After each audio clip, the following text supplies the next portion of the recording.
Hola amigos y amigas de Me Tomen Todo, bienvenidos al canal y antes de que comience el episodio de hoy os quiero comentar un par de cosas. La primera es que tenéis un enlace a nuestro canal de Telegram donde nos podéis enviar cualquier tipo de contenido.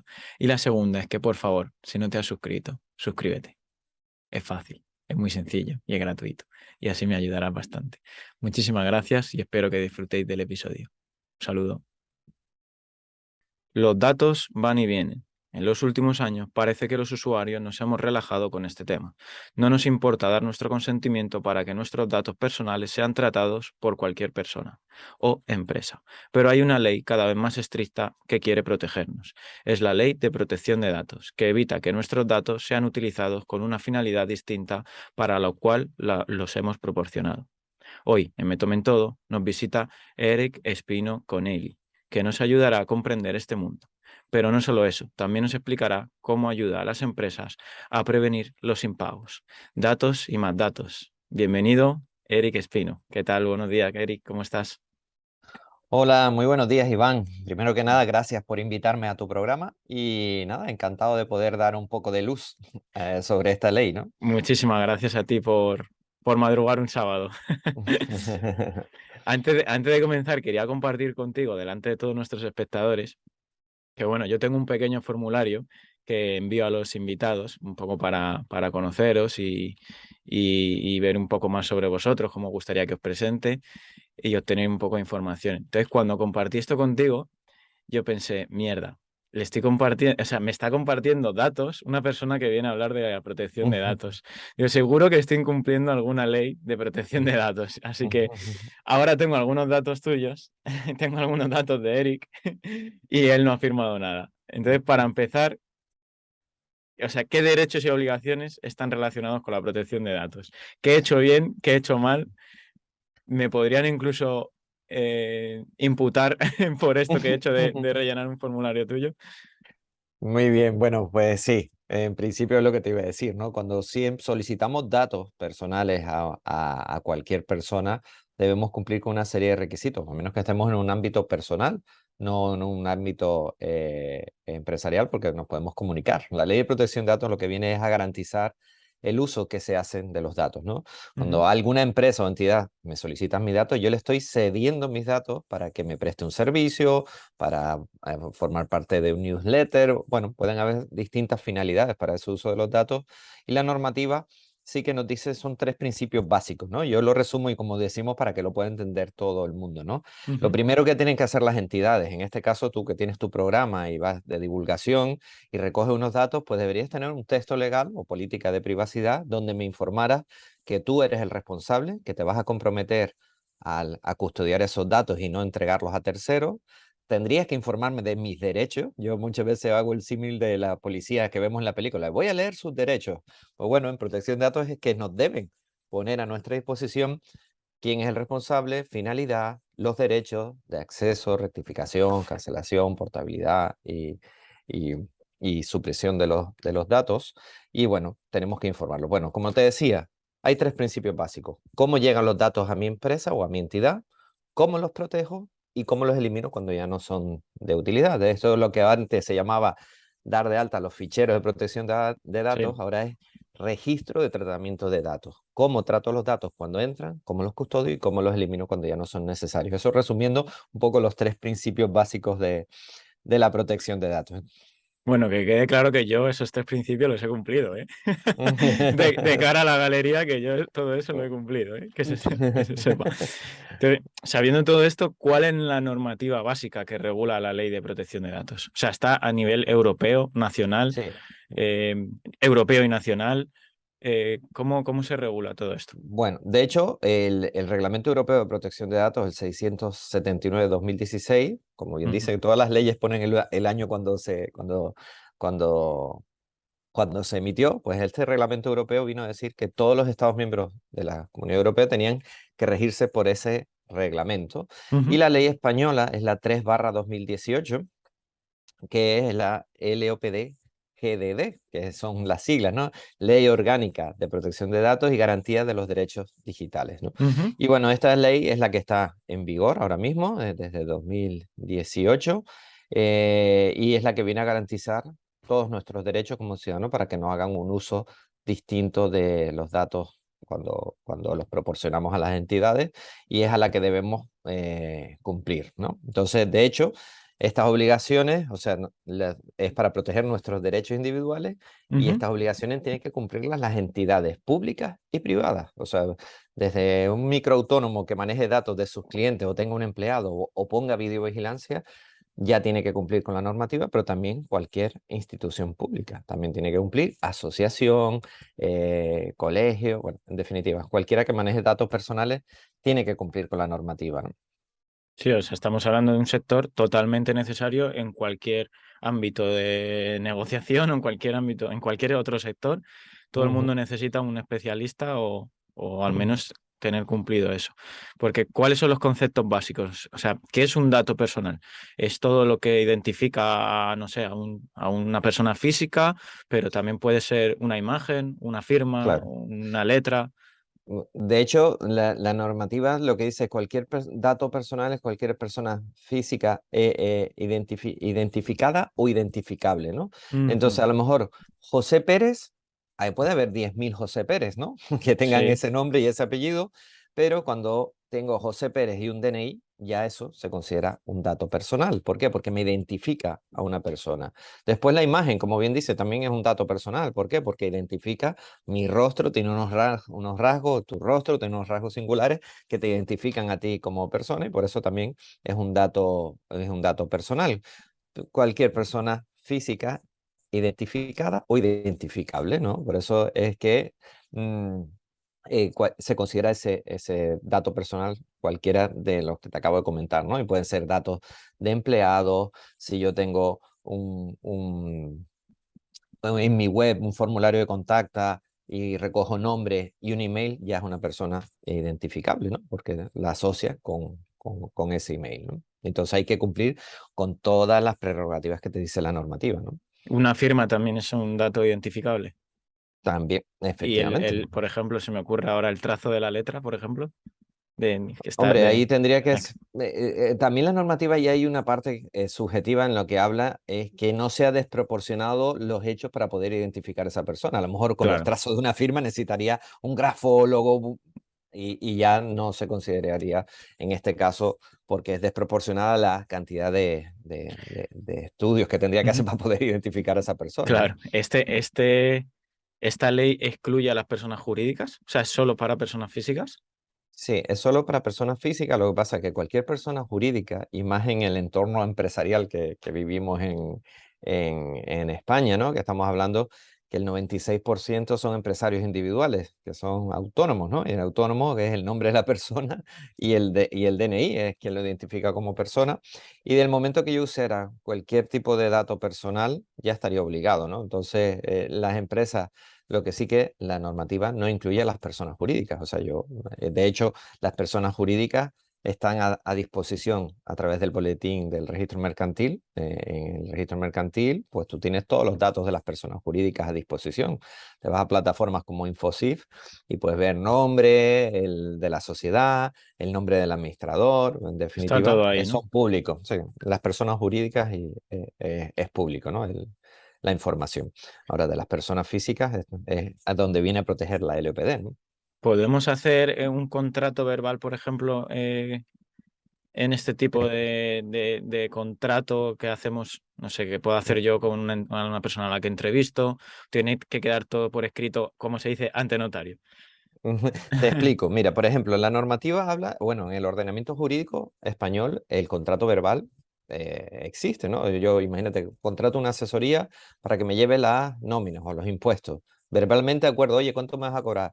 180 euros al mes y te voy a hacer los trimestrales, el impuesto social, bueno, lo que sea, ¿no? Todo, sí. Pero la normativa en protección de datos exige que por escrito esté identificado qué uso se van a hacer los datos. Aunque yo tenga un contrato verbal para la Ujú. parte mercantil de nuestra relación, sí debo tener un anexo de protección de datos en donde yo le digo, oye, te cedo todos los datos que te hagan falta para confeccionarme mis impuestos y tú te tienes que comprometer con tus deberes de protección de datos, ¿no? Entonces, podría seguir mi contrato mercantil verbal, pero debo tener uno por escrito en cuanto a protección de datos, ¿no? Entonces, dependiendo del uso que se vayan a hacer los datos y la finalidad, siempre hay que dejarlo por escrito, ¿no?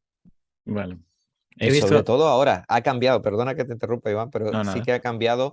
Antes había un consentimiento tácito. Yo ponía la cláusula, te ponía que podía usar los datos para marketing, para prospección, para enviarte información comercial. Y el nuevo reglamento europeo definió claramente que siempre deberíamos tener nuestro consentimiento para fines publicitarios, porque tú me puedes dar los datos porque yo los necesito para hacerte la factura. Imagínate que tú eres cliente mío, yo necesito tus datos, no es un capricho que te esté pidiendo tus datos. Entonces, la parte inicial de protección de datos viene contemplada en la finalidad de la recogida, pero si además yo, Iván, oye, mira, te quiero mandar información comercial, si tengo un nuevo producto, y todo, debo tener otra parte de consentimiento específico de marketing y que esté Po- desmarcado y que tú lo marques como que me autorizas. ¿Podrían utilizar además tus datos, esta gestoría como, como has dicho tú, de anuncio, de poner en una revista, por ejemplo? Si no tienen tu Otro apartado. consentimiento, no. Es Tendrías que tener otro. una parte aparte y que ellos te solicitaran tu consentimiento para poder hacerlo, ¿no? Claro, Entonces, es muy con importante tener eso claro, ¿no? El consentimiento ahora de marketing tiene que estar todo claro. diferenciado y que además yo demuestre ese consentimiento expreso e inequívoco, ¿no? Claro, todos estos, como usuario normal, como lo que tenemos todos un smartphone, que consentimos un montón de cesión de datos que hacemos, no Claro. sé, a Instagram, Facebook, Apple. eh, Nadie lee nada, o sea, Claro, y aceptas. Y de hecho estás aceptando que, vamos, lo que estás aceptando es prácticamente ahí te poniéndote iba, un desnudo digital. ahí Un desnudo te iba digital. a preguntar, o sea, ¿me puedes Sí. como resumir tres cosas que debamos saber de, mira, Mira, has aceptado esto, esto y esto? es que fíjate, normalmente cuando aceptamos muchas de las app de nuestros móviles, nos están aceptando incluso que nos graben conversaciones, que puedan acceder a nuestros contactos, dependiendo de cada app. Hay algunas más invasivas y otras menos invasivas. Yo me acuerdo, te cuento una historia aquí también, de un cliente mío de un hotel que cuando fui, le estábamos haciendo la adecuación de su empresa para cumplir con la normativa. De repente ellos daban wifi a los clientes, ¿no? Sí, Cuando estaban en la habitación y de repente, bueno, le pedimos el contrato a ver qué. Y bueno, era un despropósito porque la empresa que le proporcionaba ese wifi lo hacía a través de que se loguearan con el Facebook. ¿Y qué es lo que pasaba? Que le daban acceso a los datos a todos los amigos que tenía a través del Facebook de ese cliente que se había logueado. Y claro, esto es una desproporción, ¿no? Yo no puedo solicitar esto para darte internet. O sea claro, ahí el hotel, como era en su recinto, era el problema que podía estar incumpliendo con ese consentimiento porque es desproporcionado. Y además lo peor de todo es que no es que lo cogiera el hotel, lo cogía la empresa que le prestaba el servicio al qué hotel fuerte. de Claro, wifi, aquí ¿no? me surgen dos dudas. Esta empresa, su interés al coger tantos datos de no solo la persona que coge el wifi, sino de todos los amigos de Facebook, Mm, es un interés económico porque luego esos datos los vende. O sea, claro. es un De, negocio. claro, y de hecho te digo más, cuando un consejo que le doy a todo el mundo, que nos lleve un poquito más de tiempo, cuando entramos a una página web que nos salen las cookies, siempre ve a configurar y rechaza todo, ¿no? Porque ¿qué es lo que pasa? Eso es un tema maravilloso porque yo hay veces que ya no sé qué hacer. Le acepto, a este le niego, a esta las Bueno, acepto. ¿Qué tengo que hacer? mi recomendación siempre es que rechaces todas y te explico por qué. Eso es. Cuando entras hay una parte que viene por este reglamento europeo que te comentaba, y de hecho se aumentaron el importe de las sanciones, porque claro, antes la sanción máxima era 600.000 euros. Estos 600.000 euros para Google o para Facebook Nada. es como que va a tomarse una caña, ¿no? Se le cae del bolsillo, sí. Sí, efectivamente. Y entonces se puso 20 millones de euros o un 4% de la facturación. Es Uh, el importe ahora que tienen las sanciones, ¿no? Pero, ¿qué te quería decir con esto? Cuando estamos dando lo del el consentimiento en las cookies, hay una parte que pone marketing y de repente ver nuestros socios y tiene 140 empresas de telemarketing, de prospección comercial, y cuando tú le das a aceptar las cookies, le estás dando tu toda la información a consentimiento todos. para que se puedan contactar contigo, para que te puedan llamar. Y hay algunas veces que incluso cuando te registras te hacen el retargeting que después te empiezan a salir todos los anuncios de lo mismo que estuviste viendo porque Sí. pasaste por esa web.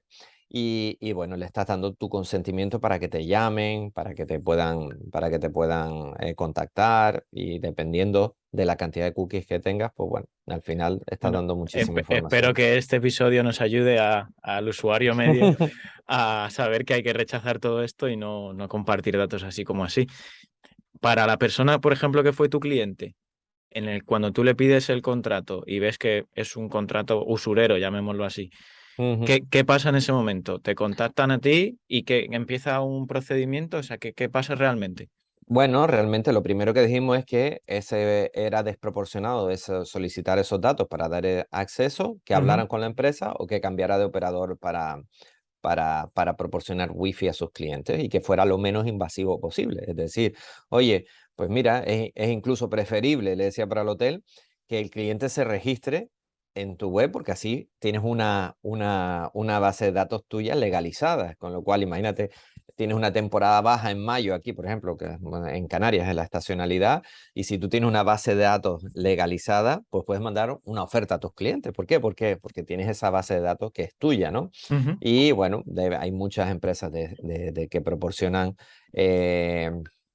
que proporcionan acceso a Wi-Fi sin ser invasivos. Oye, pues mira, legalizar, porque oye, también si te proporciono un servicio, la contraprestación puede ser que me dejes tu email y tus datos. ¿Por qué? Porque yo te estoy prestando un servicio, ¿no? Que es acceder a la Wi-Fi. Pero lo que sí que era desproporcional que te pidiera la de todos tus amigos, ¿no? O sea, y además imágenes y todo, o sea, Pero tú puedes entrar como en un juicio, en un procedimiento contra esa empresa, ya no solo el hotel, sino el usuario que le han cogido los datos de Facebook. Porque si él lo aceptó, él no lo sabía, él lo O sea, está el problema aceptando. es cuando le das a aceptar ya se Claro, acabó. no, el problema, no, a ver, te explico también. O sea, tú puedes poner, de hecho, todos los ciudadanos, y aquí es donde viene el problema muchas veces para las empresas, ¿no? Porque si algún ciudadano denunciara porque esta empresa tiene mis datos y a lo mejor me dijo aceptar y yo sin consentimiento, sin conocimiento, me cogieron todos estos datos, la carga de la prueba cae en la empresa, ¿no? Entonces yo voy a la AGPD, que es la Agencia Española, la AEPD, perdón, la Agencia Española de Protección de Datos, y hay Ujú. un canal del ciudadano y ahí poner una denuncia es bajarte un PDF, rellenarlo y enviarlo, y a partir de ahí esa empresa tiene una inspección. Entonces, y puede venir con un procedimiento sancionador y claro, la agencia, hoy mismo salió una noticia que una multa BBVA de 70.000 euros, Te lo iba a comentar ahora. Sí, por filtrar la pues dirección de un abogado, ¿no? A un de un cliente. abogado, efectivamente, porque es un dato personal que el cliente no tenía que tenerlo, porque de hecho, y hay sanciones, me acuerdo una también de Lanzarote, de dos hoteles de una misma cadena, que alguien había dejado un currículo en uno de los hoteles y después le pasó el currículum al otro porque se había quedado y la persona incluso que era para conseguir un trabajo y dice, ¿y usted por qué tiene mis datos? Y le puso una denuncia en la Agencia de Protección de Datos y le cayó una sanción a ese hotel, ¿no? ¿Cómo, Porque, cómo podemos tener acceso a ese PDF? ¿a qué PDF? ¿Al de la sanción, dices tú? ¿O Sí, sí. en la página, si tú pones sanción, hay un apartado en la Agencia Española de Protección de Datos donde pone procedimientos sancionadores y ahí aparecen pues un montón de procedimientos sancionadores Voy a de intentar esto. ponerlo aquí en el link del vídeo. Lo voy a intentar poner por si a alguien le interesa. Bueno, si yo te lo localizo, también te lo hago llegar también, ¿vale? Para que Sí. lo puedas tener. Entonces, BBVA es realmente el que ha tenido que poner los 70.000 euros porque ha cedido esta información. Sí, efectivamente. Y Y en el lo caso de recauda los la Agencia hoteles, Española de Protección de Datos, o sea lo que eso es importante. recauda. Claro. Ujú. O sea, en el caso de los hoteles que vas con un currículum y este hotel se lo cede al otro, claro, si una persona no sabe de esto, pues me ha llamado el otro hotel al final. Pero si sabes un poco, le dices, oye, ¿cómo que tienes tú mis datos?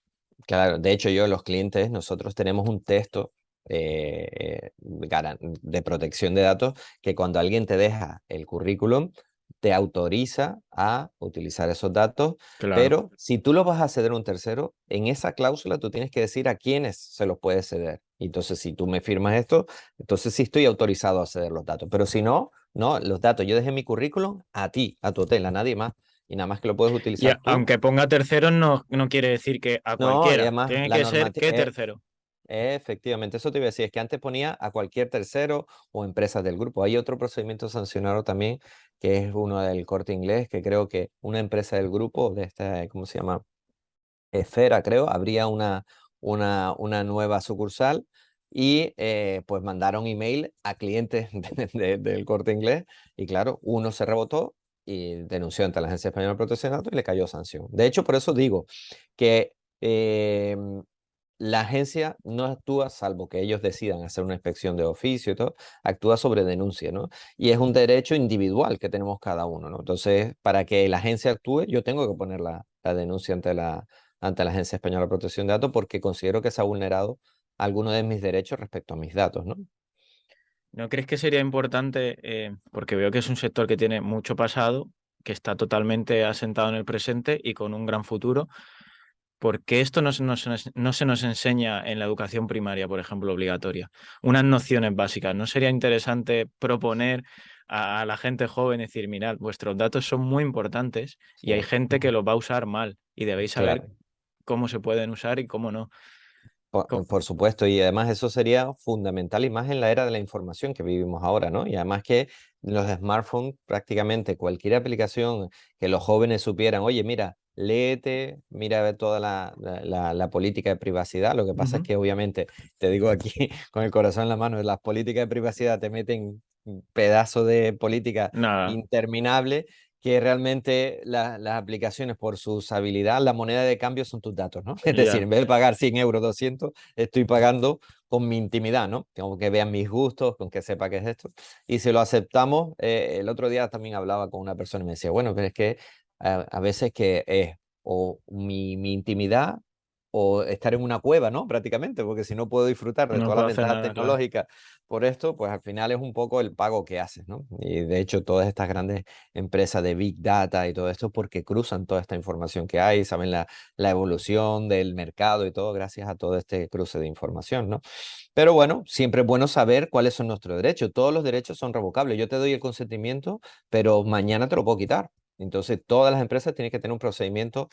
De hecho, hay muchas sanciones por eso, ¿no? Yo te digo, oye, mira, que quiero que canceles mis datos. O, por ejemplo, eh, que el derecho de oposición, que es que, oye, sí, yo te doy mis datos porque me tienes que facturar, pero no quiero recibir ninguna información comercial, ¿vale? Ujú. Si yo recibo información comercial después de habértelo solicitado, te pongo una denuncia y le cae una multa a la empresa por no tener un procedimiento para garantizar tus derechos, ¿no? Como ciudadano, ¿no? Entonces, es una ley que nos protege de nuestro honor e intimidad y de nuestros datos personales y tienen que cumplir con ellos las entidades que los manejen, ¿no? Entonces, por ahí como bien decía, sería muy, muy interesante que por los jóvenes supieran que siempre que damos nuestros datos, los cedemos y la empresa que los coge tiene que garantizar que se protegen y que se destruyen o se eliminan cuando ya no son necesarios, ¿no? Pues mira, espero que con este episodio aprendan un poquito también, porque ¿dónde realmente se aprende esto? ¿Esto es una carrera universitaria o, por ejemplo, yo lo voy a decir sin saber, en economía se da no sé, en qué asignatura se aprende esto? Bueno, mira, normalmente las leyes, o sea, quien desarrolla o suele. Hay formación, hay consultoría en protección de datos, que lo que hacemos es aprendernos la ley como consultores y asesorar a los clientes a cómo cumplir con esta normativa. No hay una carrera arreglada, ahora hay el delegado de protección de datos, una persona que debe garantizar que tienes conocimientos de las normativas y de la protección de datos. Hay formación específica de cómo cumplir con esta normativa pero no hay una carrera en sí que sea, bueno, me voy a hacer la carrera de protección de datos, ¿no? O Ah, vale. sea, cualquier persona que tenga conocimiento sobre leyes, y aquí hay una parte importante también, ¿no? De la seguridad de la información, ¿no? Cuando hablamos, ¿te acuerdas que te decía cómo entran los datos en la empresa y cómo los protejo? Aquí hay una parte importante, y ya más que casi todos utilizamos pues herramientas informáticas en la nube y todo este tipo de cosas, pues bueno, ¿cómo garantizamos que esa información no acceda a terceros, ¿no? Entonces, pues aquí colaboramos mucho con empresas de ciberseguridad también, en el sentido de que tenemos que garantizar que nuestros ordenadores tengan contraseña, que hacemos copias de seguridad, que tengamos antivirus, firewall y todo este tipo de cosas, y garantizar que no nos roben la información y que puedan quedar datos personales al descubierto, ¿no? Que alguien nos pueda robar esa información y de hecho con este nuevo reglamento, siempre que haya una brecha de seguridad en una empresa, tiene que comunicarlo a la agencia qué posible impacto ha tenido esos datos, esa Wow. brecha de seguridad, ¿no? Ahí, bueno, hay un mundo entero, ¿no? De que podríamos estar, no un programa, sino 10, o sea, que hay Y muchísimo contenido. la persona física tradicional, usuario medio, ¿cómo puede contratar vuestros servicios? O sea, ¿hay servicios para personas físicas de una sola persona o solo trabajáis con Sí. empresas? No, no, dependiendo, sí, nosotros tenemos soluciones para microautónomos, ¿no? Porque desde el momento que tú manejes, imagínate que eres un pequeño autónomo y tienes 5 No, pero clientes. imagínate qué ha pasado con, no sé, Instagram, que le he Ujú, aceptado y al final he descubierto que lo han hecho mal. Ahí ujú. puedo ir yo como consumidor y decir, oye, necesito un Bueno, consultor. primero, no, a ver, cuando vayas a denunciar, la denuncia en la protección de datos es totalmente gratuita y no hace falta ni abogado ni nada. Tú mismo te vas a el PDF de la El agencia PDF. española, dice, esta entidad tiene mis datos y los está usando así y yo creo que no me ha informado, pum, pum, pum, pum, pum, pum, pum, y pones la vulneración que crees que ha surgido y en ese momento es cuando la agencia se pone en contacto con la empresa, oiga, demuéstreme que esta persona le dio su consentimiento y que usted lo informó. Por eso es que muchas veces cuando están los tics de aceptar y todo este, tener, todos esos registros los quedan guardadas esas plataformas. Ahora bien, imagínate que tú, además, crees que te han causado un perjuicio económico. Entonces ya tú puedes poner una demanda lo civil, y ir a un juzgado y decir, oye, mira, esta persona divulgó mis datos y me causó un perjuicio porque me metió en un registro de morosos y yo no tenía esa deuda. Bueno, la cosa, y ahí sí que ya el juez puede condenar a otra parte a una indemnización, que también están contempladas, ¿no? Pero cuando ponemos la denuncia ante la Agencia Española de Protección de Datos, todo lo que recauda lo recauda la Agencia Española de Protección de Datos. Esa es una sanción administrativa, pero yo por denunciar no voy a ganar dinero de la multa esta que había de los 70.000 euros que salía en las Ahí no ha llevado noticias a nada, hoy. ¿no? Eso es para la Agencia Española de Protección de Datos. Después él, si quiere poner una denuncia por lo civil porque cree que hay un perjuicio económico por esa vulneración de la normativa, pues sí, pero tiene que hacerlo por los juzgados. Muy bien, muy bien. Entiendo entonces, has explicado antes que debe estar la casilla apagada, por así decirlo, de, no sé, doy mi consentimiento a que utilicen mis datos para recibir email marketing y todo esto. Pero hay Ujú. empresas que sí vienen ya marcadas Marca. y las tienes que Pues, apagar. pues esos son sancionables. Las que vienen premarcadas, y hay muchas que Que lo se decía. preparen, Eric, que se preparen.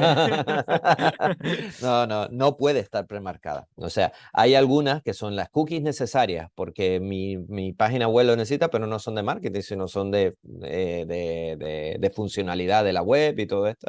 Esa sí puede estar premarcada, pero explicándote el por qué. Y después todas las que sean de marketing o retargeting o todas estas no pueden estar premarcadas. De hecho, antes estaba justo entrando a una web y estaban marcadas las necesarias y las otras sin marcar. ¿Qué es lo que pasa? Que un montón de gente no da a configuración, sino que le das a aceptar y cuando le das a aceptar, ¡rup!, Ahí, te la marca porque le das todo. a aceptar.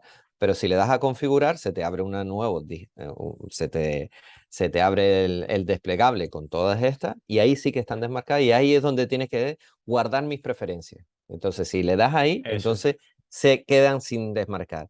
Pero si le das en la primera parte sin abrir, cuando le das a aceptar, las está marcando. Pues mira, yo por muchas veces por prisa o por Sí, que sí. ya estás harto, dices aceptar. La de veces que habré Ujú. aceptado. O sea, que tendrán mis Sí, datos sí. como 2 millones de empresas. Bueno, de hecho, cuando tú empiezas a ver que te empiezan a llegar email y esta gente de qué tiene, y normalmente en la parte de abajo ellos tienen el consentimiento por alguna cookie que habrás aceptado y por eso te empiezan a Me- llegar, pero todos tienen que tener un enlace para poderte dar de baja, ¿no? a eso quería hablar. O sea, son como muy pillos que te ponen Ujú. el darme de baja muy pequeño. Más No pequeñito, hay una ley gris. que diga que tenga que ser más grande eso, por favor. Sí. Te lo No, ponen en gris. de hecho, hay una parte en el reglamento que habla esto, ¿no? De la tipología del tamaño, ¿no? De la letra pequeña y todo esto que tanto se habla, que tiene que ser un tipo de letra legible, ¿no? Que la gente lo pueda leer, todas esas. esa política, ¿no? Pero sí, se lo ponen pequeño, bueno, esto de O sea, marketing, lo más pequeño que ponen puede. el límite. ¿Cuál es el límite? ¿A 6 en Arial? Pues ponlo a 6. Lo ponen el mínimo que le Qué permita fuerte, qué la, fuerte. la, la, la norma y además lo ponen en tenue, ¿no? En gris, en blandito y para que no se vea, ¿no? O sea que, pero sí, existe, pero es una obligación que tengamos la posibilidad de poder darnos de baja, ¿no? Qué bien. Sobre este tema, ¿cuál es el mensaje que te gustaría lanzar a los jóvenes? Bueno, no a los jóvenes, a cualquier persona con Mira, la protección de datos. Como para hay, finalizar. exacto. Mira, yo te diría que hay un mensaje primero para las entidades, que valoren cumplir la protección de datos, no porque hay una ley que me obligue, que me ponga y me puedan sancionar, sino al revés, como algo positivo a los clientes. Oye, mira, que todos tus datos tomes, que yo me preocupo por ellos, los voy a proteger, no voy a hacer un uso distinto del que tú me has dado y estate tranquilo que mis datos, tus datos conmigo están seguros, ¿no? Entonces, como transparencia y después también como valor añadido, si le voy a pedir el consentimiento para que poderle mandar publicidad, información, explicarle, oye, mira, es que yo saco eh, promociones y te puedes venir beneficiado si me das tu consentimiento, porque así te podré mandar pues campañas que tenga y que resulte beneficiado. Entonces tú, oye, vale, pues sí, tengo mi consentimiento porque puedo tener un beneficio, ¿no? Que seamos muy transparentes con nuestros clientes. Y después con nuestro mismo personal, el tema de los datos de mis empleados, ¿no? Yo voy a custodiar tus datos, mantengamos nuestra relación, los cedo a un tercero, al asesor laboral, para que me haga las nóminas y en definitiva, bueno, custodio también y me preocupo porque tus datos estén bien protegidos. Y después el tema, insisto, sobre todo enfocarlo en las empresas que tienen que cumplir con la normativa como algo positivo en cuanto a su imagen respecto a las personas físicas que se relacionan con las empresas. Y ahora si lo miramos en el ámbito personal, como ciudadanos, como los que somos los que esta ley garantiza nuestro derecho al honor y a la intimidad de nuestros datos personales, que seamos exigentes con el uso que se hace con nuestros datos, que Ujú. cuando alguien nos pida los datos, dice, oye, mira, ¿y esto? ¿Para qué me pides estos datos?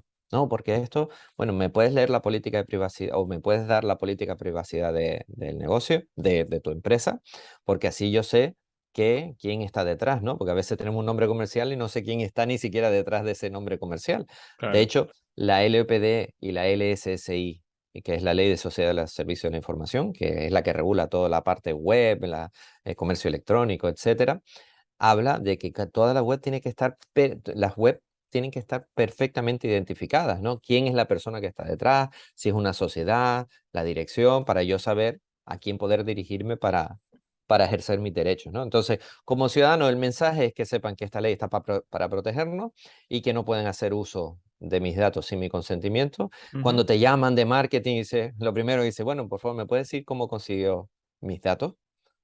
Ah, bueno, ya verás que el que no lo haya conseguido muy bien, bueno, dale, va a intentar escurrir el bulto y siempre saber que es un derecho que nosotros, si hemos dado el consentimiento, siempre podemos revertirlo, ¿no? Es decir, oye, pues mira, ya no quiero que me mandes más información, ¿no? Qué Entonces, bien. tener claro eso, ¿no? Cuando tienes, por ejemplo, una deuda con un banco y este banco vende tu deuda a un tercero y te llaman por teléfono, te acosan, ¿qué puedes hacer ahí? O sea, esos datos, ¿por qué los tienen? ¿Tienen derecho a hacer eso?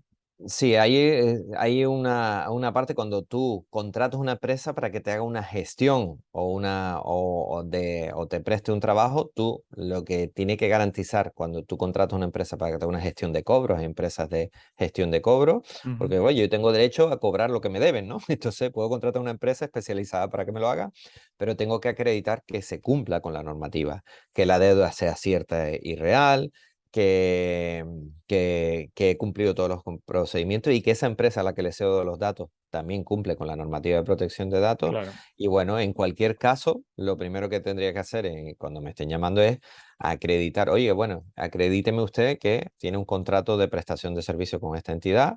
Y bueno, y a partir de ahí tendrán que demostrarlo, ¿no? O sea, que existe ese contrato, pero sí que si hay un contrato entre las partes, se puede contratar una empresa que te haga esa gestión de cobro, ¿no? Qué bien. La verdad que es un tema muy interesante del cual estamos aprendiendo un montón, seguro. Y de verdad, Eric, que agradezco cómo lo has explicado porque creo que ha quedado bastante claro y lo que tú dices, yo también me voy a exigir a mí mismo ser más exigente con la cesión de mis datos, porque bueno, a saber qué hacen con, con ellos.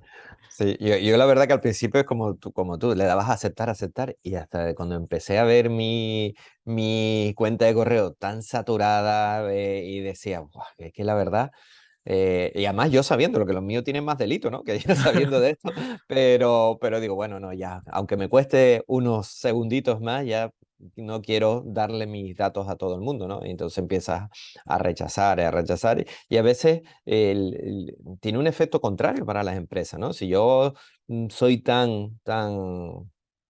pido tantos datos para que puedan navegar, hay gente que directamente me sale esto, me voy a otra Me web, voy. porque ya me cansé de estar siguiendo mis datos, ¿no? Y sobre todo cuando entras a alguna y ves que socios comerciales, 154 empresas a las que le están cediendo. Pero Madre mía. claro, ellos a veces dicen, oye, pues como hay tanta gente que le da a aceptar, eso después las venden esas bases de datos, ¿no? Entonces hay un negocio ahí también. Bueno, dando por finalizado este tema de la protección de datos, también querías hablar sobre el arbitraje empresarial. Aquí yo tengo menos conocimiento porque no sabía ni que existía. Entonces, Muy bueno, bien. me he preparado un poco lo que he podido. Para empezar, ¿qué es el arbitraje empresarial? O si lo estoy definiendo bien, no sé, a lo mejor tiene Sí, otro nombre. bueno, mira, yo te explico. Yo, bueno, hablaré del arbitraje un poco contándote la historia, ¿no? Yo soy empresario desde el año 94, tenía Ujú, una agencia de viajes, sufrí en mis propias carnes lo que es los impagos, ¿no? Cuando alguien te deja de pagar y tienes que ir a defender tus derechos en la justicia ordinaria, tenemos que ir a un abogado, procurador, tasas judiciales, un procedimiento que puede tardar 2 años, si me recurren puede ser más largo incluso. Y madre, bueno, en el 2011, por las casualidades de la vida, pues me topé con la figura jurídica del arbitraje y vi que era una ley, eh, la ley 60/2003 de arbitraje civil y mercantil, que, bueno, establece un procedimiento que en un plazo de 6 meses puedes tener una sentencia firme, que en el caso del arbitraje se llama el laudo. Y bueno, y digo, wow, esta ley, que es más rápido que lo que está en la justicia ordinaria, y me pregunté, ¿y por qué esto no lo utilizan los empresarios, no? Y llegué a dos conclusiones. La primera es la que tú acabas de decir, no utilizan el arbitraje porque no saben ni que existe. claro. Y la segunda es que el ser humano también tiene miedo a lo desconocido, ¿no? O dice, bueno, esto es bueno, pero bueno, prefiero malo conocido que bueno por conocer, porque no existe la cultura del arbitraje. Y Ujú, aquí te voy a explicar un poco de dónde viene el arbitraje. El arbitraje, el primer arbitraje internacional, nace en 1958, se llama el, el la ley de arbitraje internacional de las Naciones Unidas, era para fomentar el arbitraje entre los países, ¿no? Para que hubiese un marco jurídico para todos. Y en ese mismo arbitraje lo que se establece es que los estados también tuvieran un arbitraje nacional que cumplieran ese ujú, principio de la ley modelo. Y bueno, España se adherió desde el año 77, hubo viniendo distintas leyes de arbitraje, hasta la última, que es la 60/2003, que es la ley de arbitraje. Y esto es tan sencillo, bueno, todos los ciudadanos tenemos derecho a la justicia ordinaria. Cuando alguien vulnera alguno de nuestros derechos, podemos ir a un juzgado y poner una demanda.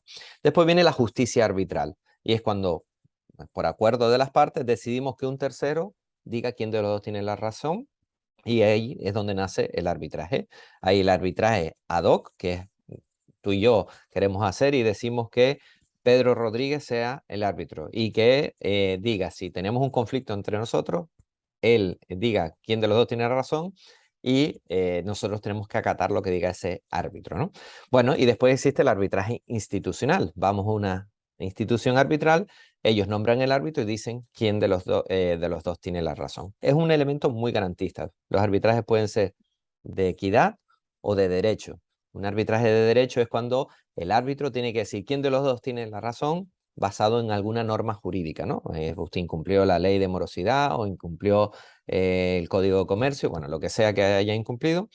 Y bueno, la clave de todo esto, y para llevarlo muy sencillo, es que es un procedimiento alternativo a la justicia ordinaria, que es muchísimo más rápido. que la justicia ordinaria y que es tan sencillo. A mí me gusta a veces, me gustaría haber inventado el iPhone 18 con una tecnología, pero realmente el arbitraje, o lo que nosotros hacemos desde nuestra empresa central de arbitraje, un poco queremos cambiar la manera en que las empresas se protegen legalmente. Y cuando nuestros clientes lo que le damos es la cláusula arbitral. Tú sabes que normalmente los contratos tienen, en caso de conflicto, acudiremos a los tribunales de Madrid, Ujú. de Las Palmas, de Barcelona. Pues nosotros, nuestros clientes, quitamos esa cláusula y ponemos la cláusula arbitral.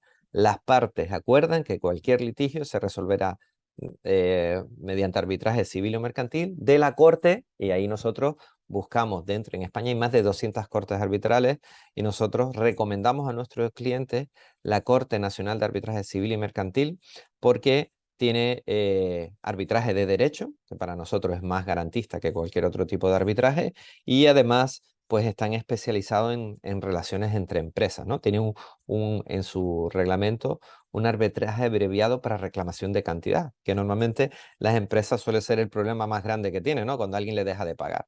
Y ahí es donde Claro. nosotros estamos fomentando que las empresas utilicen el arbitraje civil y mercantil, ¿no? O sea, entiendo entonces que el arbitraje como tal no requiere intervención de un abogado ni un procurador, no. O sea, No hace ¿quién es el falta. árbitro en realidad? O sea, ¿quién Bueno, es?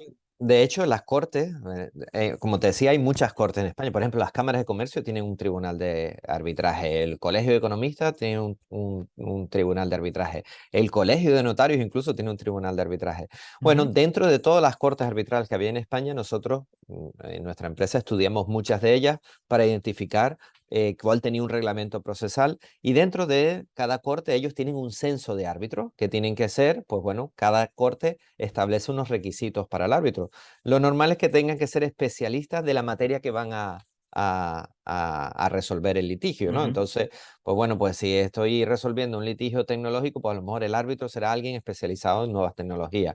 Que voy a resolver un conflicto de reclamación de cantidad, bueno, cada corte establece los criterios de quién puede ser el árbitro. Tienen que pasar una serie de pruebas para poder formar parte de un censo de una corte de arbitraje. Ujú. Y bueno, ahí lo más importante de todo, que es que las cortes de arbitraje tienen que tener un seguro de responsabilidad civil también, porque toman unas decisiones muy importantes, ¿no? Y yo a todo el mundo le digo que hay tanto desconocimiento del arbitraje, pero en el arbitraje tú puedes resolver desde lo más pequeño a importantes cantidades. Por ejemplo, la expropiación que hizo el gobierno de Argentina de Repsol y YPF se Ujú. resolvió en la Corte de Arbitraje de Nueva York por más de 5.800 millones de dólares, o sea que, y se Madre mía. resolvió mediante arbitraje, ¿no? Entonces, por eso a veces hay tanto desconocimiento, pero podemos resolver desde alguien que me daba 100 euros a cantidades a nivel de arbitraje internacional de cualquier cantidad, ¿no? ¿Estos procedimientos son confidenciales o también son públicos? No, esto es otro de los beneficios del arbitraje, Es porque a lo mejor confidencial. es confidencial. ¿Por qué? A menos que las dos partes se pongan de acuerdo y Ujú. hagan un comunicado público. Mira, fuimos a un arbitraje, nos interesaba que fuera público. Si las dos partes lo acuerdan, se puede hacer público. Si no, es totalmente confidencial, que eso tiene unos beneficios, porque puede que yo en mis relaciones mercantiles, pues a lo mejor metí la pata yo y salgo condenado, pero bueno, es preferible. Resuelvo, pago lo que yo, Y pero nadie que no sabe dañe nada. no dañe mi reputación, ¿no? Claro. Al final, ¿no? Entonces, es uno de los beneficios también que tiene el arbitraje. Pero sobre todo, yo digo, y me gusta dar estos ejemplos, ¿no? La plataforma de lucha contra la morosidad hizo un estudio con 5.000 autónomos, pymes y empresas, medianas empresas, sobre la morosidad, y el 83% de los empresarios en España no demandan a sus deudores, prefieren dar el dinero por perdido. 83. 83%, o sea, suelen Una reclamar las barbaridad. que o las que son muy grandes, o empresas que sí que tienen un departamento jurídico interno y ponen demandas en los juzgados.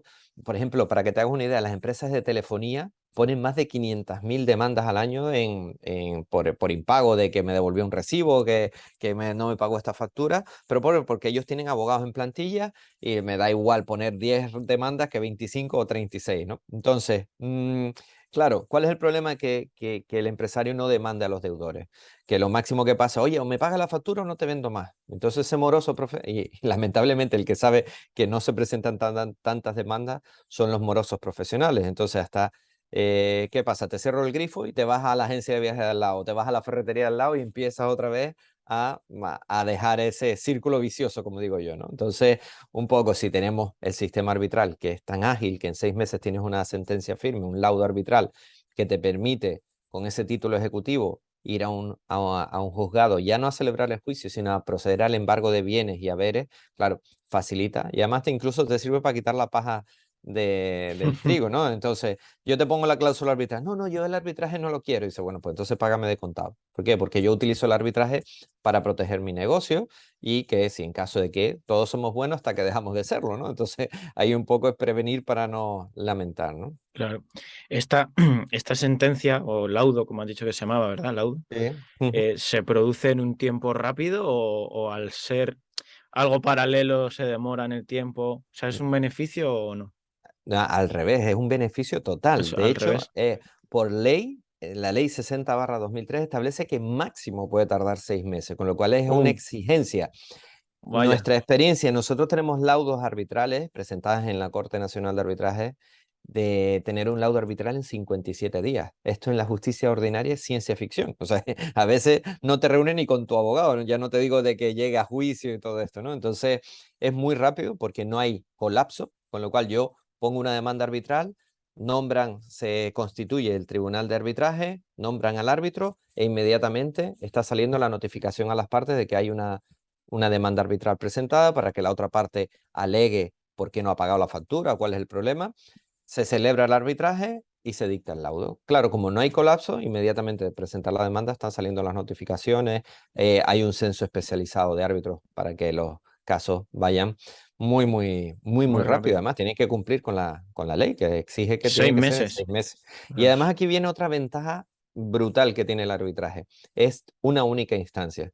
¿Cuál es el problema que tenemos en la justicia ordinaria? A lo mejor yo te gano en primera instancia, pongo la demanda y la otra Ujú. parte me recurre y va a la audiencia provincial, con lo cual vuelve otra vez a entrar en el circuito y dependiendo de la audiencia provincial que te toque, pues tardará 1 año, 2 años, lo que sea. O sea, ya tengo los 2 años de la primera instancia. Si me recurren, puedo tener otros 2 años. El arbitraje es única instancia. Una vez que sale un laudo arbitral, pasan 20 días y es sentencia firme. Entonces ya no cabe apelación, con lo cual nos hemos ahorrado todo ese tiempo Todo el también. procedimiento, sí. Ujú. ¿Tiene validez telemática también?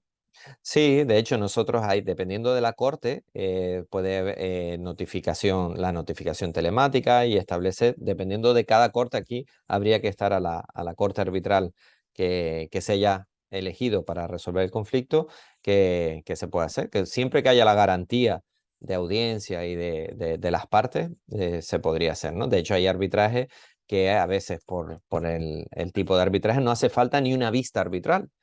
Yo pongo una demanda, aporto estas pruebas, la otra parte aporta la suya y en función de eso el árbitro puede decidir celebrar vista o no celebrarla en función de la claridad con que tengan las pruebas, ¿no? Entonces, por eso también se aceleran mucho los procedimientos, ¿no? Qué bien. Si pudieses ponerte en mi lugar, Ujú. ¿qué pregunta crees que no te he hecho acerca del arbitraje? O sea, ¿qué pregunta te harías o harías a una persona que sabe más que tú? Muy bien, bueno, yo en arbitraje sobre todo lo que preguntaría, bueno, ¿quién puede beneficiarse del arbitraje, no? Ah, sí, Entonces, claro. bueno, te explico, mira, nosotros de hecho lo que el arbitraje se puede aplicar sobre cualquier materia de libre disposición. Esto traducido a personas para que lo pueda entender todo el mundo es en el Ujú. que pactemos condiciones las partes, podemos decidir que en vez de ir por los juzgados, utilicemos el arbitraje, ¿no? Y entonces, ¿qué podemos hacer? Pues bueno, en contratos de arrendamiento, si en mi comunidad de propietarios en junta ordinaria decimos, oye, vamos a que todos los conflictos que pueda tener la comunidad con los comuneros y con terceros se resuelvan mediante arbitraje. Pues si lo llevamos a junta y lo aprueba, pues podríamos utilizar el arbitraje en nuestra comunidad de propietarios. Y después el arbitraje civil y mercantil, que lo podemos aplicar en las empresas, en las entidades, sobre todo para, para proteger nuestros negocios, ¿no? Entonces, para mí, dentro de nuestra empresa. ¿Nosotros qué decidimos? Bueno, en 2011 decidimos en Central de Arbitraje llevar esto a cualquier persona que pudiera beneficiarse de la rapidez y eficacia del arbitraje y Ujú. creamos esos 3 tipos de servicios: arbitraje para arrendamientos, arbitraje para comunidades de propietarios, perdón, y arbitraje para empresas, ¿no? Entonces, cuando un cliente se da de alta con nosotros, ¿qué le damos? cláusulas arbitrales que tienes que poner en tus contratos, en tus facturas, en tus presupuestos. ¿Para qué? Para que una vez que salga un contrato nuevo ya esté sometido a arbitraje. Entonces ya ninguna de las partes podemos decir, no, no, yo arbitraje no quiero porque voy a salir perdiendo. No, no, ya lo firmamos antes de que tuviéramos el problema y es tan poderoso que incluso si yo tengo la cláusula arbitral y alguien, la otra parte me denuncia en el juzgado, yo le digo, oiga, señor juez, usted no es competente porque nosotros en nuestro contrato pusimos que era el arbitraje y tenemos que ir a esta corte. Y el juez tiene que inhibirse y decir, no, no, yo no soy competente, tiene que ir a la corte de arbitraje, ¿no? Entonces, por eso digo que la mayor ventaja que tiene, o los que más se pueden beneficiar de esto, es el tejido empresarial, sobre todo. ¿Por qué? Porque, como te decía antes, lamentablemente hay mucha morosidad, hay mucho moroso profesional y el arbitraje al ser tan rápido evitas también que a veces hay empresarios que deciden denunciar porque no van a dejar que le dan la razón a los 2 años y pico y cuando va a embargar ya no tiene nada al Ya donde no tiene coger y al nada. final esto al ser tan rápido pues evitas muchas veces los alzamientos de bienes o que podamos coger al deudor con la empresa abierta todavía y poder embargar cuentas y haberes de ese deudor. Pero claro, la clave está en que ponerlo antes de que pase el problema, ¿no? ¿Qué precio, qué coste tiene esto para una empresa? Bueno, dependiendo, nosotros tenemos un escalado en función de la facturación. No es lo mismo un microempresario que factura 36.000 euros a una gran empresa que factura millones. Primero, ¿por qué? Porque si yo tengo más clientes, tengo más posibilidad de que surjan inconvenientes. Entonces, siempre lo hacemos a medida, pero bueno, para que tengan una idea, un pequeño autónomo que acaba de lanzar su empresa, a lo mejor por 59 euros al mes, tiene una protección. Yo digo, a veces te gastas más en internet que en proteger tu negocio, ¿no? Yo me acuerdo que di una charla en un ayuntamiento aquí era para jóvenes empresarios que querían emprender. Y yo digo, bueno, nos ponen el mundo empresarial todo color de rosa, ¿no? Pero no, no te cuentan también que puede que te dejen de pagar. ¿Y qué es lo que pasa si te dejan de pagar? Que te pueden haber un agujero en tu tesorería y puede que incluso te lleve a cerrar, ¿no? Entonces, más vale prevenir que lamentar. Por eso digo que yo siempre defino mi empresa que ayudamos a los empresarios a gestionar y prevenir los impagados y además con una cosa que no te he comentado también, ¿no? Que el arbitraje te permite, yo inicio un procedimiento arbitral e inmediatamente puedo decirle a mi contable que haga una anotación por insolvencia sobre esa factura que no he cobrado y así evito pagar impuestos de sociedades de algo que no he cobrado, porque a Hacienda le importa un pepino si tú has cobrado o no. Del momento que tú emites la factura, va a tu base imponible. Y entonces tú imagínate, una factura de 10.000 euros que yo no he cobrado, tengo que pagar el 25% del impuesto de sociedades, que son 2.500 euros de algo que no he cobrado, ¿no? Entonces, Madre mía. con este sistema, pues podrías hacer una dotación de insolvencia sin renunciar al cobro, pero por lo menos diferir y no pagar algo de un impuesto de algo que no has cobrado, ¿no? Bueno, si nos escucha algún interesado, ¿dónde te puede encontrar? Bueno, mira, tenemos redes sociales, tenemos la página web centraldearbitraje.com, Ujú.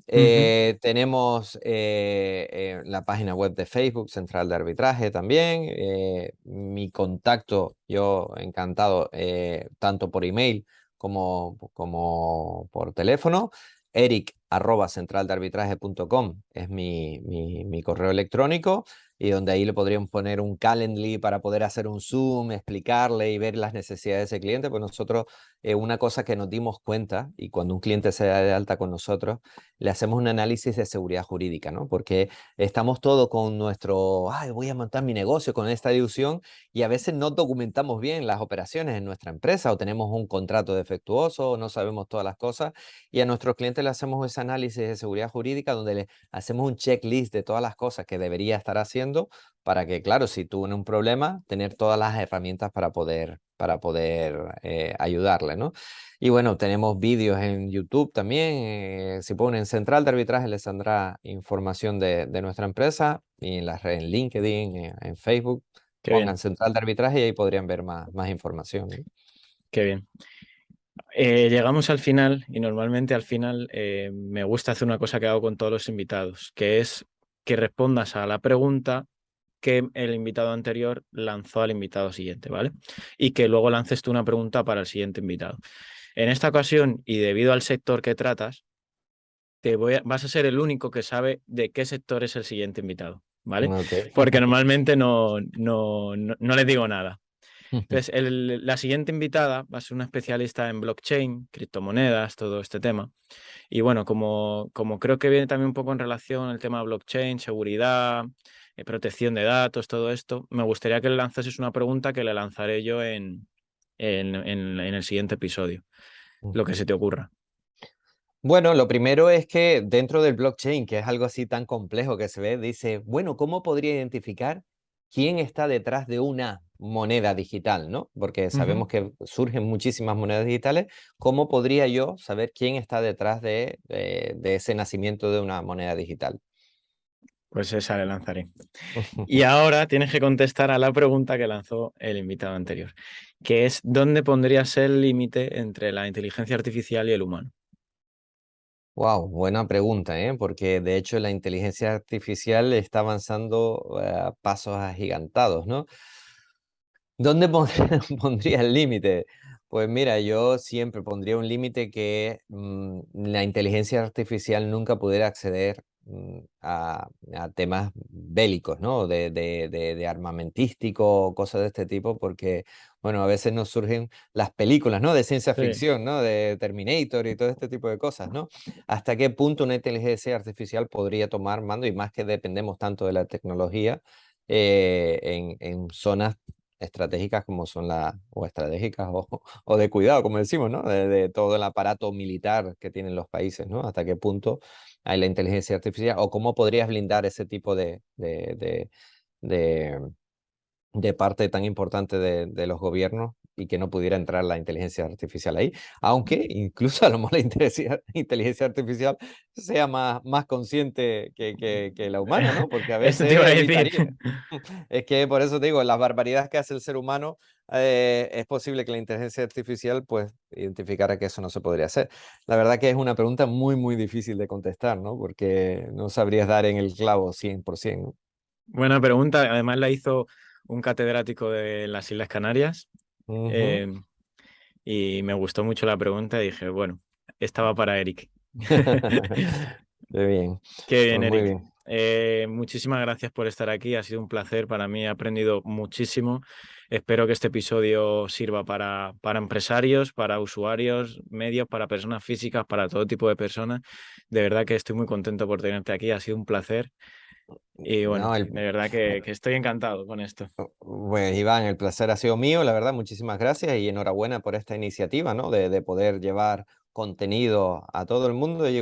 Hay una cosa que me encanta también, ¿no? Que es la inteligencia colectiva, ¿no? Cuando vamos aprendiendo y de alguien que me enseñó algo, pues le doy mi toque y se lo comparto a otro compañero y eso, bueno, es fundamental para seguir creciendo, ¿no? Siempre estamos aprendiendo.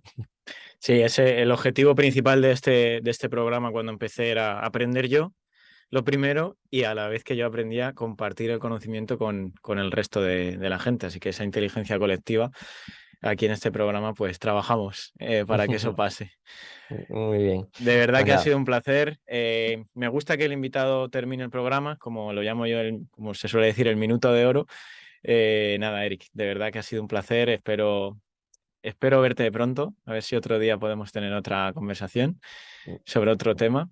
Muy bien. Y de verdad, aquí tienes tu espacio para decir lo que quieras en este minuto. Ha sido un placer. Muchísimas gracias. Muy bien, gracias Iván. Pues bueno, yo encantado de volver. Cuando quieras, ahí habrá temas. Bueno, aquí tienes temas para aburrir, ¿no? Para poder preguntar cualquier cosa.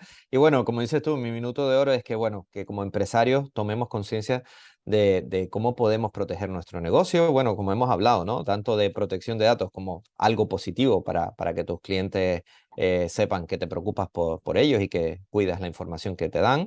Y a nivel proteger o blindar tu empresa con un sistema arbitral que es muchísimo más rápido, eficaz y eficiente para proteger tu negocio, que nadie va a venir de fuera a protegernos. Tenemos que tomar las riendas nosotros y protegernos.